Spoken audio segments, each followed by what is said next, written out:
Depuis quelques années se développe l'idée de donner tous les mois à tous les citoyens une somme d'argent suffisamment importante pour vivre. Mais comme bien souvent, derrière un concept général se trouvent plusieurs sensibilités et variantes. En France, sur cette question, deux grandes approches s'opposent, avec d'un côté le revenu de base et de l'autre le salaire à vie. Bien que ces deux concepts aient de nombreuses similarités, ils restent toutefois très différents dans leur application et dans leur finalité. Le revenu de base a en effet pour volonté de donner mensuellement une somme d'argent à tous les citoyens d'un pays, avec pour optique d'étendre la liberté individuelle. L'un des souhaits fondamentaux du revenu de base est de redonner de l'indépendance aux êtres humains afin que ces derniers puissent pleinement choisir leur activité, leur emploi du temps, leur orientation ou reconversion, etc. Le montant de cette somme se situerait entre 800 et 1000 euros par mois et serait cumulable avec un autre salaire. Cette disposition permet donc à ceux qui privilégient le temps libre plutôt que l'argent de ne pas ou peu travailler, et à ceux qui veulent toucher plus de continuer à avoir un emploi à temps plein. De l'autre côté, le salaire à vie propose un fonctionnement par palier avec différents montants selon votre position sur l'échelle des qualifications. Le salaire à vie consiste à repenser la distribution de la richesse créée par les travailleurs, mais dans une optique bien différente de celle du revenu de base. Le salaire à vie s'inscrit en effet dans une volonté davantage révolutionnaire, puisqu'il a pour volonté de mettre fin au marché du travail et au capitalisme. Le revenu de base à côté de ça n'a absolument pas cette vocation. Tout au plus, le revenu de base se veut être un outil de transition vers une société nouvelle, mais il n'a aucune prétention en soi de sortir du capitalisme. Le revenu de base est au contraire tout à fait compatible avec le capitalisme. Le salaire à vie et le revenu de base ont également des positions quelque peu différentes quant aux raisons de donner de l'argent aux individus.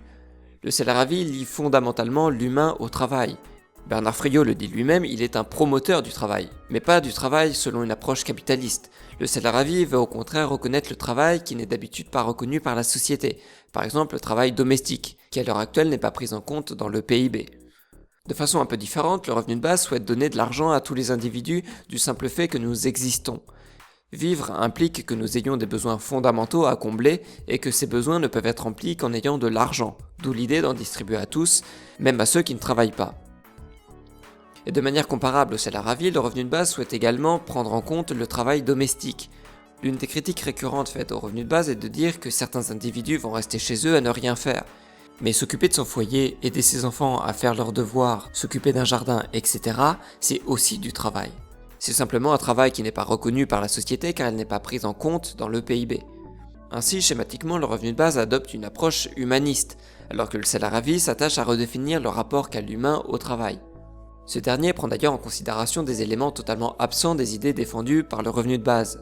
Avec son approche anticapitaliste, il va par exemple être question de la propriété lucrative, c'est-à-dire des problématiques liées à l'outil de travail, afin de savoir qui doit en être propriétaire. Le travailleur doit-il posséder l'outil qu'il utilise dans son activité professionnelle ou doit-il l'emprunter à une personne à qui il va donc reverser une certaine somme d'argent? De même, par son fonctionnement, le salaire à vie intègre la notion de qualification, c'est-à-dire globalement toute l'expérience et les connaissances accumulées par un travailleur afin de déterminer quel salaire il va toucher. Le revenu de base ne se positionne absolument pas par rapport à ces problématiques. Tout ce que fait le revenu inconditionnel, c'est mettre en place un cadre où les individus touchent de l'argent. Ce qu'ils en font ensuite ne regarde qu'eux. Le revenu de base va davantage cibler les questions de pauvreté plutôt que celles concernant l'organisation du travail, comme peut le faire le salaire à vie. Il ne faut pourtant pas croire que le revenu de base ne dit rien concernant le travail. Au contraire, l'un de ses arguments forts est justement de vouloir proposer un revenu pour lutter contre la disparition du travail. Et c'est là que se trouve à mon avis un problème majeur à la fois pour le revenu de base et pour le salaire à vie. Vouloir mettre fin à l'emploi tout en promouvant le travail, c'est bien, mais à condition seulement que le travail continue d'exister en assez grande quantité. Avec la mécanisation, l'automatisation et la robotisation du travail, qu'il soit rémunéré ou domestique, nous allons assister à une réduction du temps de travail, donc à une réduction du travail lui-même. Le futur de nos sociétés, ce n'est pas de payer les individus pour le travail qu'ils réalisent, c'est au contraire de donner la possibilité à tous de vivre grâce aux richesses créées par les machines.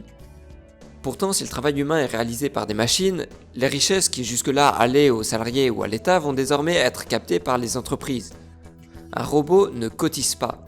Alors quand une entreprise remplace un salarié par une machine, en plus d'un emploi perdu, c'est les cotisations qui y étaient liées qui disparaissent également. Est-ce donc normal qu'une entreprise puisse avoir tous les avantages liés à la robotisation sans ne plus avoir aucune des contraintes liées au salariat ? Que ce soit pour le salaire à vie ou pour le revenu de base, il me semble primordial de réfléchir aux questions de redistribution des richesses créées par les machines. Si les entreprises remplacent leurs salariés par des robots, alors l'argent des cotisations sociales normalement utilisé pour distribuer un salaire à vie, de même que l'argent normalement mobilisé au travers des impôts pour proposer un revenu de base, deviendra insuffisant, ce qui rendra ces deux projets de société non viables. De la même manière, seul un fonctionnement véritablement démocratique de nos institutions assurerait que ces idées ne se retournent pas contre le peuple. Car il est évident que si ces sommes d'argent sont gérées par les classes dominantes, alors ces dernières pourraient en faire un outil de contrôle des populations.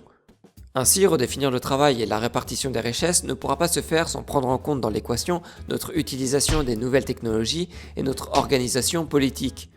Si nous ne le faisons pas, au-delà des différences qu'il peut y avoir entre le salaire à vie et le revenu de base, aucun de ces deux projets ne pourra voir le jour de manière durable.